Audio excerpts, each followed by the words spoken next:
Well, welcome back everybody. G-Bear with an update on the chickens. This is May 4th, 2018, I think. Might be the 5th. Who knows? One day runs into another when you're having so much fun. Anyway, this morning the first thing I did before the sun got too hot was I put a sunshade up there. It's a 50% sunshade over the top of the coop. And when the sun comes up over in that direction in the morning, that gives it a nice cast of shade for the early part of the day out here, all the way up to the top of the ramp, so the hens can come outside and not be in direct sunlight and too hot. They didn't even come down the first three didn't come down the ramp until 10:30 this morning. The second three arrived at 9:30. And I got them inside here, and they quickly adapted along with the others. And you can see up in the coop up there, they're all up inside there just roaming around. They found those waterers up there are pretty handy, and the little feed tray up there is handy.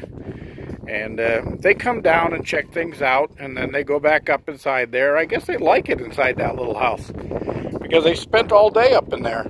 They came, all of them, all six were out here for a little while and roaming around and pecking at the grit and stuff I put out for them so that they can have some fun. You can see the head of cabbage I mentioned I was going to hang over here, and they pecked at it for a little while, but they didn't like the swinging action of it. So I lowered it down to where it's on the ground, see what happens from there. They still come down and drink out of that one pan I put out here for water. I don't use that pan anymore. It was a non-stick pan, and the bottom of it got pretty scraped up, so I cleaned that out, sanded it down, turned it into a chicken watering bowl. It's heavy enough so the winds don't blow around. You can see some greens over there. What I did was I cut some of the leaves off of those bushes right there, and I held them up to the wire, and those chickens just seemed to love them. So I threw a couple in there, and they cleaned up almost everything.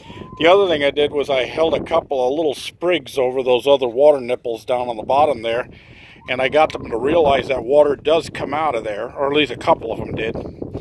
Here comes another girl out to visit. So you can see the sunshade here, and the hens. There's three down, and there's three up inside the coop right there. I'm betting that there's probably going to be eggs tomorrow.